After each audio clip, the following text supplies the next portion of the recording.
Welcome to Part 2 of Module 4 of the Foundation Certificate in Trauma-Informed Practice with Children and Families, an online certificate offered by the University of Vermont's Child Welfare Training Partnership.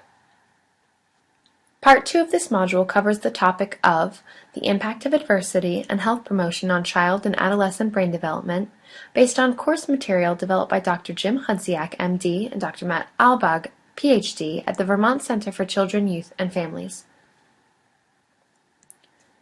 Learning objectives for Part 2 of this module include to learn about the impact of maternal mental illness, stress, and drug and alcohol abuse in utero on brain development, to understand the impact of child maltreatment on the brain and developmental functioning of children, and to identify resilience factors that can positively influence brain development in children and youth. We will now cover some recent research with regard to influences on prenatal development. Although there are certainly a myriad of examples, we will start by looking at one factor that is receiving increased attention: maternal mental health and stress. We will also briefly discuss exposure to substances in utero. In a very recent report by Dr. Michael Meany's research group, it was found that infants of mothers who suffered antenatal depression possessed decreased microstructural integrity of the amygdala, a brain region, as we learned in Part 1, that is believed to play a role in the vulnerability to mood and anxiety disorders. In another recent report by Sandman et al., 2014, maternal depressive symptoms, particularly around 25 weeks gestation, resulted in reduced cortical structure in offspring during late childhood, 6 to 9 years of age. What is more, in this later study, the relationship between prenatal maternal depression and oppositional aggressive behavior in late childhood was explained by reduced cortical structure in frontal areas. Dr. Michael Meany's group has also looked at the effects of antenatal anxiety on neonatal brain structure. What they have found is that higher maternal antenatal anxiety scores were associated with reduced hippocampal growth. As we have discussed, the hippocampus is associated with certain aspects of cognition, particularly memory, but also implicated in aspects of emotion regulation. Further decreased hippocampal volume later in life has been strongly tied to depressive symptomology. Antenatal depression and anxiety is often linked to stress. In another study by Sandman and colleagues, it was found that levels of maternal cortisol, a well-studied stress hormone, over the course of pregnancy predicted amygdala volume in female offspring at age 7. Maternal cortisol levels during pregnancy also predicted symptoms of anxiety and depression in offspring at 7. These authors found that the relationship between maternal cortisol levels during pregnancy and later symptoms of anxiety and depression in female offspring was, in part, explained by amygdala volume. Effects of prenatal drug exposure, exposure to alcohol and other drugs in utero, can have dramatic influences on brain development. A multitude of studies have demonstrated that exposure to drugs and alcohol can affect cortical development, alter neurogenesis, thereby reducing the number of neurons that are created, as well as other neurochemical processes. In addition to dramatic structural changes, in utero drug exposure can also affect behavior, particularly with regard to higher level cognitive skills and aspects of executive functioning. Here we see a dramatic difference in the brains of a normal 6-week-old baby compared to the brain of a 6-week-old baby with fetal alcohol syndrome. Ethanol toxicity negatively impacts proliferation, differentiation, neuronal migration, axonal growth, integration, and fine-tuning of the synaptic network. In short, all major processes in the developing central nervous system appear compromised. Now we will begin to talk about how different types of adversity may serve to influence aspects of brain development. We will begin with research on the impact of child maltreatment. Research has shown that childhood maltreatment is associated with deficits in executive functioning and academic difficulties and learning problems. Here we see how severe neglect among children in institutions is associated with decreased white matter as well as reductions in gray matter volume and cortical thickness in critical prefrontal areas implicated in self-regulation and emotion processing. Research has shown an inverse association between gray matter volume and cumulative adverse life events. In other words, adverse life events appear to have a negative impact on regulatory regions. Structural differences have been found among adults who experience child maltreatment, including reduced volume in the prefrontal cortex, anterior cingulate cortex, which is involved in decision-making, impulse control, and emotion, and hippocampus, which impacts memory. But what is quite interesting, abuse and adversity doesn't appear to affect all brain regions in the same way. In fact, abuse and maltreatment has been shown to increase activity and volume in the amygdala. This slide shows the impact of chronic stress on neurons. In animal studies, chronic stress was associated with dendrite growth in the amygdala and orbital frontal cortex, but dendrite shrinkage in the prefrontal cortex and hippocampus. Tottenham et al. 2010 studied 38 youths who were raised in impoverished orphanages and found that subjects who were adopted at later ages possessed larger amygdalae relative to those who were adopted at earlier ages, less than 15 months old at the time of adoption. Further, this study also found that amygdalar volume was positively associated with both the duration of institutionalization as well as scores on the CBCL internalizing problem broadband scale. Similarly, in a smaller study of youth raised in impoverished Romanian orphanages, Meda et al. 2009, reported increased amygdalar volumes among adoptees when compared to controls, as well as a positive association between left amygdalar volume and time spent in orphanages. Differences have been found in the corpus callosum of traumatized children. In this study, maltreated children with post-traumatic stress disorder showed differences in the medial and posterior corpus, a region that is responsible for interhemispheric communication regarding processing of emotional stimuli and various memory functions. Overall, children exposed to stress, trauma, and adversity have been found to have underactive prefrontal areas that are important for modulating emotional regions and thinner prefrontal cortices that are important for self-regulation. Maltreated children have also been found to have larger and more reactive emotional regions of the brain, including the amygdala. In summary, there is growing evidence that children exposed to early adverse rearing in maltreating family contexts shows neurodevelopmental alterations that increase risk for cognitive and emotional maladjustment. Maltreatment-associated changes have been observed in key limbic structures, particularly the hippocampus and amygdala, both functionally and structurally, yet there is notable variability in findings across studies. Growing evidence also supports structural variations in prefrontal cortical areas, known to support attention and emotional control, yet patterns of results are also variable. Finally, there is converging evidence that exposure to maltreatment may not only affect discrete regions of the brain, but may also interfere with the formation of critical network pathways. There is promising evidence that early intervention can support normalization and activation of key circuitry related to cognitive control. The extent to which this reduces the risk for attentional or cognitive-related difficulties should be examined in future work.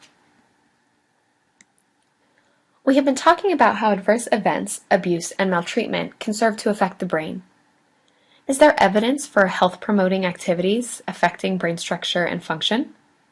Neuroplasticity makes it possible for resilience-enhancing interventions to have a positive impact on the brain and neurochemistry of children who have been traumatized. Factors to enhance resilience include providing supportive adult-child relationships, scaffolding learning so the child builds a sense of self-efficacy and control, helping strengthen adaptive skills and self-regulatory capacities, and using faith and cultural traditions as a foundation for hope and stability. Most people who talk about thriving despite childhood adversity will mention at least one person, usually a supportive adult, who made the difference in helping them overcome the adversity. It is very difficult for children to overcome maltreatment without adult support. Adults can serve as a buffer, can also teach skills including the capacity to form and maintain trusting relationships, and provide corrective experiences for children who have been harmed by caregivers or other adults in the past. An important aspect of enhancing child resiliency is to help the child learn coping skills to manage trauma triggers and cope with everyday stressors. As early trauma can make children's brains more prone to overreact to perceived threats, they need to learn how to help themselves calm down enough to differentiate real threats versus trauma reminders. As we learned during Part 1 of this module, this means accessing the prefrontal cortex to be able to think, plan, and make decisions rather than reacting in survival mode. Another important consideration is the age of intervention. As we learned in Part 1, how the brain is more adaptive to changes in the environment at earlier ages, the sooner we can intervene with maltreated children, the better. However, this does not mean that it is ever too late to make an important difference in a child's life. Research has demonstrated the positive impact of mindfulness and exercise on the brain. This has important implications for intervention with children who have experienced trauma. Mindfulness is a health-promoting activity that can shape brain structure and function. Dr. John Kabat-Zinn, who is the founder of mindfulness-based stress reduction, describes mindfulness as bringing full attention to present moment experience with the absence of judgment or emotional reactivity. By disengaging oneself from strong attachment to beliefs, thoughts, or emotions, we can develop a greater sense of emotional balance and well-being. Please read the instructions for mindfulness meditation and take a few moments to give it a try.